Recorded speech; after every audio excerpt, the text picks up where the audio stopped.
우리 교리문답 함께 읽어보도록 하겠습니다. 오늘 주의 기도로 드리는 금요예배 6번째 시간 하이델베르그 교리문답 126문입니다. 제가 문을 읽으면 여러분이 답을 읽어주시면 되겠습니다. 126문 다섯 번째 간구의 의미는 무엇입니까? 우리가 우리에게 죄 지은 자를 사하여 준 것 같이 우리 죄를 사하여 주옵시고 라는 기도의 뜻은 다음과 같습니다. 그리스도의 피로 말미암아 우리가 짓는 여러 죄들 때문에 그리고 끊임없이 우리에게 달라붙는 악들 때문에 불쌍한 죄인인 우리들을 처벌하지 말아 주옵소서. 우리 안에 있는 하나님의 은혜의 증거로서 우리가 이웃을 용서하기로 작정하듯이 그렇게 우리를 용서해 주옵소서. 오늘 하나님께서 우리에게 주신 말씀 함께 읽도록 하겠습니다. 오늘 하나님께서 우리에게 주신 말씀은 요한 1서 2장 1절 한절 말씀입니다. 요한 1서 2장 1절 말씀, 가지고 계신 순서지 맨 아랫면에 말씀이 적혀져 있습니다. 다 찾으신 줄 알고 우리 하나님의 말씀 한 목소리로 봉독하도록 합니다. 나의 자녀들아, 내가 이것을 너희에게 쓰면 너희로 죄를 범하지 않게 하려 함이라. 만일 누가 죄를 범하여도 아버지 앞에서 우리에게 대언자가 있으니 곧 의로우신 예수 그리스도시다. 아멘. 저는 오늘 본문 말씀을 통해서 우리 죄를 사하여 주옵시고 라는 제목으로 하나님의 말씀을 선포하도록 하겠습니다. 지난주에 우리가 일용할 양식을 구하는 기도를 통해서 우리의 필요를 구해야 함과 또 하나님께서 그 필요를 채우시는 은혜를 우리에게 주신다는 것을 보았습니다. 그리고 우리는 오늘 이제 주의 기도에서 드리기 가장 어려운 간구, 다섯 번째 청원에 도달했습니다. 초대교회의 설교의 황태자, 황금의 입이라 불렸던 크리소스톰은 이 주기도문을 외우다가 우리가 우리에게 죄 지은 자를 사하여 준 것 같이 우리 죄를 사하여 주옵시고 이 부분에 이르러서는 잠시 침묵했다고 합니다. 마음속에 일어나는 자책이 이 간구를 그냥 드리고 넘어갈 수 없게 한 것입니다. 자신은 하나님으로부터 무한한 긍휼과 용서의 은혜를 입었음에도 불구하고 자기 자신은 여전히 형제를 용서하지 못하는 그 사실이 그를 침묵하게 한 것입니다. 오늘 우리가 보고 있는 이 다섯 번째 청원의 이 어려운 이유는 기도의 내용뿐만 아니라 실은 기도의 순서에서도 찾아볼 수 있습니다. 하나님께서 우리의 죄를 사해 주신 것 같이 우리도 다른 사람의 죄를 사해 주게 하소서, 이렇게 이야기하면 기도의 순서가 맞는 것 같은데 오늘 우리가 읽은 이 다섯 번째 청원은 오히려 순서가 반대로 되어 있습니다. 우리가 우리에게 죄 지은 자를 사하여 준 것 같이 우리로부터 시작을 하고 그 이후에 우리의 죄를 사하여 주시옵소서라고 간구하는 것이죠. 마치 이것은 주님, 제가 다른 사람의 죄를 용서해 주었습니다. 주님, 제가 한 거 보셨죠? 이제 저에게도 용서를 해 주십시오. 이렇게 다른 사람을 용서하는 것이 마치 자기 자신의 죄사함의 조건이나 공로가 되는 것처럼 이해가 되기 때문입니다. 만약 우리가 이 간구를 정말로 다른 사람을 용서하는 것이 나의 죄의 용서의 조건이 된다면 내가 다른 사람을 용서해 준 게 많이 없는데 내 죄는 하나님께서 용서해 주실까? 이런 걱정과 근심이 생기기 때문에 이 기도가 어렵게 느껴지는 것이고 또 고민이 생기는 것입니다. 실제로 당시의 유대인들은 하나님의 용서와 자기 자신이 하는 용서를 비례관계 혹은 보상관계라고 생각했습니다. 그래서 유대인들은 자기 자신이 이웃의 죄를 용서하는 양만큼 하나님께 자기 자신도 용서받을 수 있다 생각했습니다. 그러나 주님께서 오늘 우리에게 가르쳐 주신 주의 기도는 주님께서 제자들에게 가르쳐 주신 기도입니다. 그래서 당대 유대인들과의 기도는 완전히 다른 것이고 이것은 이미 믿는 주의 백성, 주의 자녀에게 가르쳐 주신 기도인 것입니다. 쉽게 말하면 하나님께서 앞부분에서는 네가 이제 나를 아버지라고 불러라. 내가 너에게 친밀한 아버지가 되어주겠다. 이렇게 말씀해 놓으시고 후반부에 와서 사실 내가 빠뜨린 것이 있는데 너가 다른 사람을 용서해 주지 않으면 너에게 구원은 없다. 이렇게 말씀하실 수가 없다는 것이죠. 하나님께서는 그런 분이 아니시다는 것입니다. 오히려 주님께서는 오늘 이 간구를 통해서 우리가 구하는 용서가 어떤 용서이고 또 우리는 왜 그 용서를 구해야 하는지, 또 누군가를 용서하는 것과 하나님과의 나의 용서의 관계가 어떤 영향이 있는지 그것을 보여주고 있습니다. 먼저 용서가 무엇인지를 살펴보길 원하는데요. 어떤 주일학교에서 선생님이 아이들에게 이렇게 물었습니다. 친구들, 우리가 어떻게 하면 용서를 받을 수 있을까요? 이렇게 질문을 했습니다. 주일학교마다 다들 장난꾸러기 어린이들이 있기 마련인데 한 아이가 이렇게 대답했다고 합니다. 먼저 죄를 지어야 합니다. 영악한 아이의 대답이지만 실은 많은 사람들이 이렇게 살고 있습니다. 죄도 지어봐야 용서하고 용서도 받는 것이다 생각하는 것이죠. 그러나 그럴 필요가 없습니다. 우리는 태어날 때부터 이미 충분한 죄인이기 때문입니다. 우리가 더 이상 죄를 지을 필요가 없기 때문에 우리에게 남아있는 것은 용서받는 것이고 용서하는 것입니다. 예수님께서는 이 용서를 더 쉽게 설명하시기 위해서 빚이라는 단어를 사용하셨습니다. 일반적으로 죄라는 단어를 설명할 때에 관역에서 빗나갔다, 하마르티아라는 단어를 사용합니다. 하나님께서 의도하시고 하나님께서 계획하신 그 뜻을 따르지 않은 것, 이것이 죄인데, 특별히 예수님께서 우리가 보고 있는 간구 마태복음 6장 12절에서 우리가 우리에게 죄 지은 자를 사하여 준 것 같이 우리 죄를 사하여 주시옵고, 여기에 이 죄라는 단어를 다른 사람에게 돈을 빌리는 빚, 오페이레마타라는 단어를 사용했습니다. 예수님께서 굳이 이 단어를 사용하신 이유는 무엇일까요? 빚은 내가 끝까지 책임져야 하는 것이고 그 빚을 계속해서 두면 끊임없이 불어나고 늘어납니다. 빚은 처리되지 않으면 끝까지 나를 쫓아다니게 되죠. 빚을 없애기 위해서는 딱 두 가지 방법밖에 없습니다. 내가 처벌을 받거나 빚을 갚는 것입니다. 죄도 마찬가지입니다. 죄는 그냥 덮을 수 있는 것이 아니라 해결되지 않으면 계속 남아있는 것이고 죄는 또 다른 죄를 만들어냅니다.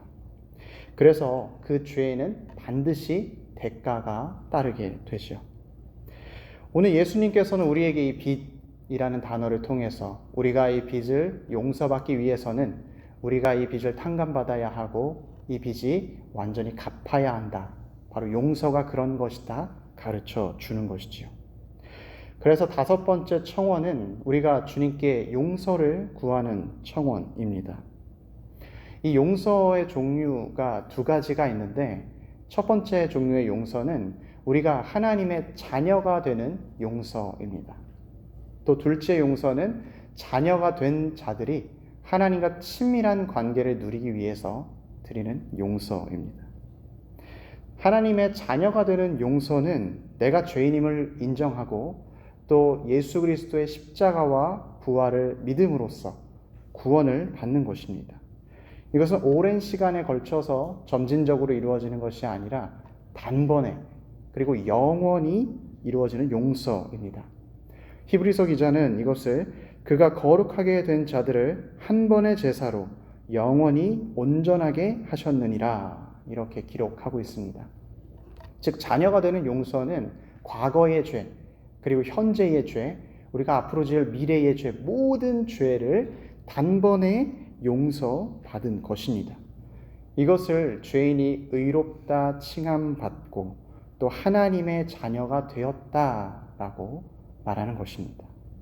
그러나 오늘 우리가 주님께 구하는 이 용서는 하나님의 자녀가 되기 위해 구하는 용서가 아닙니다.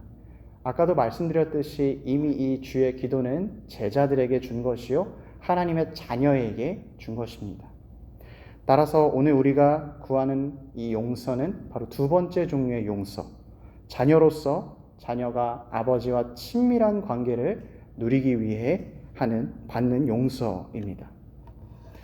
그런데 이상한 것은 우리가 과거의 죄, 현재의 죄, 미래의 모든 죄를 다 용서받았는데 굳이 또 용서를 구해야 하는가? 이런 의문이 생길 수 있습니다. 이러한 질문에 종교개혁자 루터는 우리의 존재의 상태를 가지고 의인인 동시에 죄인이다라고 표현합니다. 우리가 분명 주님께 용서를 받았기 때문에, 구원을 받았기 때문에 의인이지만 우리는 경험적으로 또다시 죄를 짓고 있기 때문입니다. 그래서 우리에게는 구원받은 이후에 두 번째 용서, 하나님과 친밀한 관계를 위한 용서가 필요한 것입니다. 이것은 우리가 지옥에 가지 않기 위해서 받는 용서가 아니라 우리 삶에서 반복적으로 짓는 죄에 대한 용서를 구하는 것입니다. 마치 자녀가 잘못한 것이 있으면 너 지금 실수를 했어. 너 이제 내 아들 아니고 내 딸 아니야. 이렇게 말하는 부모는 아마 없을 것입니다. 그럼에도 불구하고 이 잘못을 그냥 넘어갈 수는 없습니다. 왜냐하면 자녀가 그 잘못을 통해서 배워야 할 것이 있고 깨달아야 할 것이 있기 때문입니다. 그래서 부모님은 때로는 자녀와 불편한 긴장 관계를 유지하거나 자녀에게 훈육과 양육을 통해서 자녀와 어떤 불편한 시간을 이어갈 때가 있습니다. 이 긴장 관계, 이 불편한 관계를 끝내기 위해서 필요한 것은 자녀가 잘못했다라고 말하는 것입니다. 자녀가 부모님께 용서를 구하는 것이지요. 자녀가 이렇게 부모님께 용서를 구했을 때 부모님은 자녀를 따뜻한 팔로 품 안에 안아주시고 또 이제 그 긴장 관계가 끝나고 친밀한 관계가 회복되는 것입니다. 오늘 우리가 구하는 다섯 번째 청원, 용서가 바로 이러한 용서입니다. 즉 자녀된 우리가 아버지 되신 하나님께 친밀한 관계로 나아가기 위한, 아버지 하나님과 친밀한 관계가 회복되기 위한 용서를 드리는 것입니다. 우리가 하나님을 가까이 하면 가까이 할수록 우리 자신의 연약함과 부족함을 발견하기 마련입니다.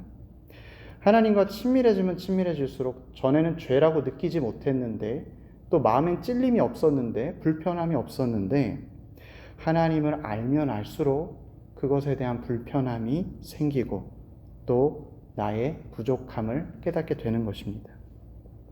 우리는 주님께서 깨닫게 하시는 나의 모든 연약함에 대해서, 나의 잘못에 대해서 회개하고 용서를 구해야 합니다. 예수님께서는 이 용서에 대해서 아주 탁월하게 설명을 해주십니다. 요한복음 13장에 보면 유월절 식사 이후에 주님께서 제자들의 발을 씻겨주는 장면이 나옵니다. 제자들의 발을 순서대로 씻겨주시던 주님이 이제 베드로의 발을 씻겨주실 때가 되었습니다. 베드로는 예수님께 절대로 내 발을 씻을 수 없다고, 종들이 하는 것을 왜 주님이 하는 것이냐고 말하자 예수님께서는 내가 너를 씻어주지 아니하면 내가 나와 상관이 없느니라 말씀하셨습니다. 그랬더니 베드로는 그럼 발뿐만 아니라 나의 손과 머리도 다 씻겨주시옵소서 라고 간청을 하자 주님은 이미 목욕한 자는 발밖에 씻을 필요가 없느니라, 온몸이 깨끗하니라 라고 말씀하십니다. 여기서 이미 온몸을 깨끗하게 목욕한 자, 구원받은 사람이지요. 구원을 위한 용서를 받은 사람은 이미 깨끗하기 때문에 다시 온몸을 씻을 필요가 없는 것입니다. 그러나 여전히 발은 씻어야 합니다. 이처럼 주님께서는 구원받은 이후에 우리의 반복적인 죄나 우리의 여전히 부족함을 위해 용서를 구해야 한다 말씀하신 것입니다. 또 바울 사도는 이것을 이렇게 표현했습니다. 너희 안에서 착한 일을 시작하신 이가 그리스도 예수의 날까지 이루실 줄을 우리는 확신하노라. 너희 안에 착한 일, 구원을 말하는 것이죠. 날마다 주님께서 너희 안에 착한 일을 시작하시니까 그리스도 예수의 날까지 이루신다. 날마다 주시는 주님의 사죄의 은혜가 없으면 우리는 주님과 멀어지고 주님과 상관없는 삶을 살게 될 것입니다. 그러나 계속해서 주님께 우리의 연약함과 부족함을 구하며 나아갈 때 우리는 주의 용서를 경험하고 주님과 친밀한 관계로 살아가는 것입니다. 그래서 오늘 우리가 구하는 5번째 청원, 우리 죄를 사하여 주시옵고를 통해서 우리는 나의 죄를 은혜로 덮어주시는 아버지께 주여 내가 주님과 더욱더 친밀한 관계로 살아가길 원합니다. 매일매일 사죄의 은혜를 구하는 것입니다. 그렇다면 이렇게 주에게 은혜를 구한 우리는 오늘 이 5번째 청원을 드리는 우리는 어떻게 살아가야겠습니까? 오늘 주님께서 가르쳐 주신 죄사함에 대한 강구 전체를 살펴보면 이렇게 되어 있습니다. 우리가 우리에게 죄 지은 자를 사하여 준 것 같이 우리 죄를 사하여 주옵시고. 하나님께 용서받는 것과 내가 다른 형제를 용서하는 것이 하나로 묶여 있음을 알 수가 있습니다. 즉 매일매일 죄사함의 은혜를 받은 우리 신자들, 주의 자녀들은 이제 나의 이웃의 죄를 용서해 주며 살아가야 한다는 것입니다. 즉 우리가 진정으로 하나님의 은혜로 용서를 경험했다면 이제 나도 그 은혜를 흘려보내주며 용서하는 삶을 살아야 한다는 것입니다. 심리학자들은 이것을 자기 자신의 마음과 정신을 위해서 해야 하는 것으로 이해합니다. 마치 분노와 상처에 대한 복수심은 뜨거운 석탄과 같아서 그것을 잡고 손에 쥐고 있으면 쥐고 있을수록 가지고 있는 사람이 상처를 받기 때문에 빨리 그것을 내어버리고 나의 마음 가운데 평안을 위해서 다른 사람을 용서해야 한다, 이렇게 이야기를 합니다. 아주 틀린 말은 아니지만 우리 신자들에게는 더 정확한 이유가 필요할 것입니다. 주님은 우리가 다른 사람을 용서하는 삶을 살 때에만 비로소 하나님께서 나를 용서해 주신 것에 대한 진정한 용서를 경험하기 때문이다 말씀해 주셨습니다. 예수님께서는 주의 기도에 대한 가르침이 끝나고 난 뒤에 특별히 용서에 대해서 설명을 덧붙여 주셨습니다. 마태복음 6장 14절에서 15절에 너희가 사람의 잘못을 용서하면 너희 하늘 아버지께서도 너희 잘못을 용서하시려니와 너희가 사람의 잘못을 용서하지 아니하면 너희 아버지께서도 너희 잘못을 용서하지 아니하시리라. 이것은 우리의 용서의 유무가 하나님의 용서를 무력화하는 것이 아니라 너희가 다른 사람을 용서하지 않으면 그 용서하지 않는 죄로 말미암아 또다시 하나님과 친밀한 관계가 깨어지고 또 하나님과 소원해진 관계로 살아가게 되니 너희가 온전히 회복되지 않은 것이다 말씀하시는 것이죠. 실제로 하나님께 은혜를 받고 다른 사람을 용서하지 못하는 사람은 하나님의 크신 은혜를 진정으로 경험했다 말하기 어려운 것입니다. 우리가 우리에게 죄 지은 자를 사하여 준 것 같이 우리 죄를 사하여 주옵시고 간구하는 것은 우리가 다른 사람을 용서하는 것을 통해서 우리 스스로가 용서받음을 확인하고 확신하는 것입니다. 또 나아가서 우리가 받은 용서로 말미암아 다른 사람에게 주의 은혜를 흘려 보내는 것입니다. 이러한 원리를 잘 나타내고 있는 것이 1만 달란트를 빚진 사람과 100데나리온을 빚진 사람의 예화입니다. 1만 달란트를 빚진 사람이 있었습니다. 1달란트는 1년치의 봉급이었는데 1만 달란트라 했을 때는 1만 년을 밥만 먹지 않고 숨만 쉬며 일을 해야 갚을 수 있는 돈이 된 것입니다. 당시 유대 사회에서 로마에게 세금을 낸 전체 유대 인구의 그 예산이 800달란트가 안 됐다고 합니다. 그러니까 개인 한 사람이 1만 달란트를 갚아야 한다는 것은 실은 갚을 수 없다라는 것을 이야기하고 있습니다. 그러나 이 1만 달란트를 빚진 사람이 임금 앞에 불려갔을 때 그는 이렇게 이야기합니다. 내가 빚을 다 갚을 테니 시간을 좀 더 주십시오. 임금이 이 사람이 자신의 처지도 모르고 계속 내가 빚을 갚을 수 있겠다라고 말을 하니 불쌍해서 빚을 탕감해 주었습니다. 이렇게 엄청난 빚을 탕감받은 이 사람이 집으로 가는 길에 밖에 나오자마자 찾아간 곳은 자신에게 100데나리온을 빌린 사람을 찾아갔습니다. 100데나리온 중에 이 데나리온은 노동자의 하루 품삯을 이야기합니다. 그러니까 100데나리온은 3달에서 4달 정도의 월급을 이야기하기 때문에 적은 돈은 아니었지만 1만 달란트에 비하면 적은 돈이었던 것입니다. 이 사람이 자기가 빚을 탕감받자마자 그 사람을 찾아가서 멱살을 잡으며 내 돈을 갚아라 이렇게 이야기를 했습니다. 100데나리온을 빌렸던 사람이 자기가 시간을 조금만 주면 갚겠다고 말을 했지만 이 사람은 그를 용서하지 않고 감옥으로 보내버렸습니다. 주변의 사람들이 이 상황을 다 보면서 임금에게 다시 이제 100데나리온을 갚지 않아서 감옥으로 보냈습니다. 이 1만 달란트 탕감받은 사람이 이렇게 했습니다. 이야기를 하자 임금이 다시 그를 불렀습니다.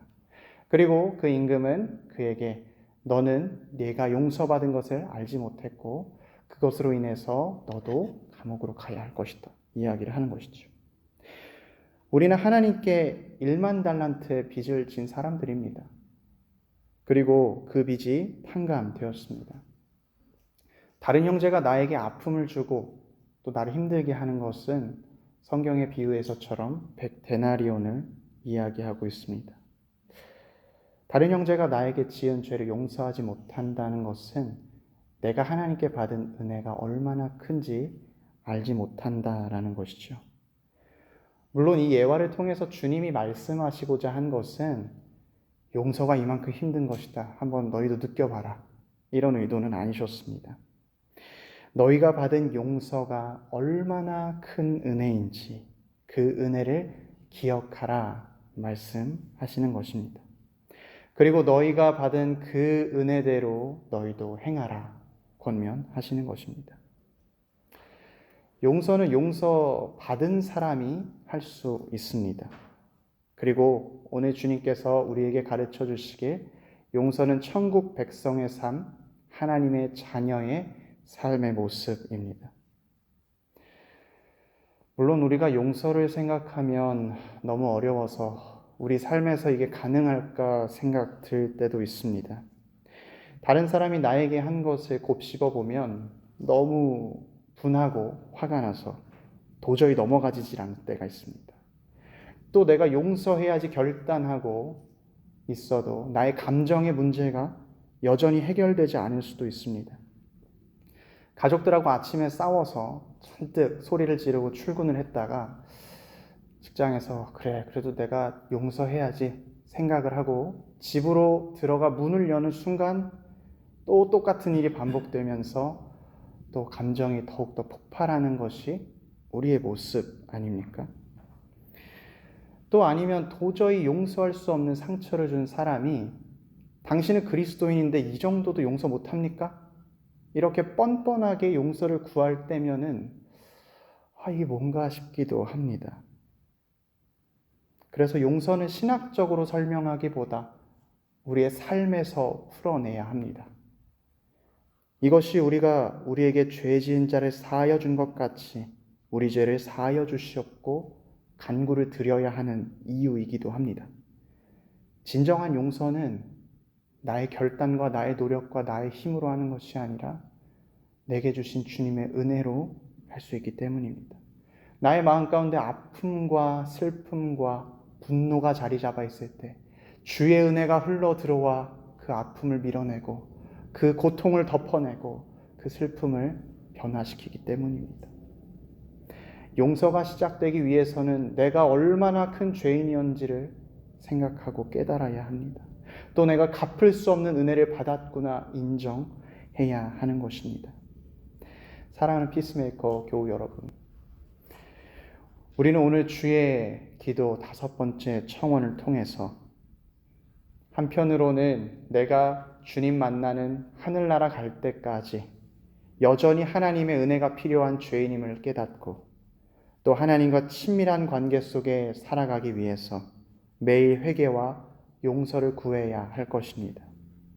그러나 또 한편으로는 우리가 하나님께 받은 용서를 내 삶에서 하나님께 받은 것을 반사하여 다른 사람에게 주의 은혜를 흘려보내야 할 것입니다. 종교개혁자 루터는 이것을 신자의 전생애가 회개의 삶이 되어야 한다고 말했고, 사도 바울은 나는 날마다 죽노라 말한 것입니다. 그리고 오늘 이 말씀을 상고한 우리는 주님께 이 찬양을 함께 올려드립시다. 은혜 아니면 살아갈 수가 없네. 호흡마저도 다 주의 것이니 은혜 아니면 살아갈 수가 없네. 나의 모든 것 다 주께 맡기니 참된 평안과 위로 내게 주신 주 예수, 오직 예수뿐이네. 이 시간 주의 은혜를 구하며 오직 예수뿐이네 다 함께 찬양하겠습니다.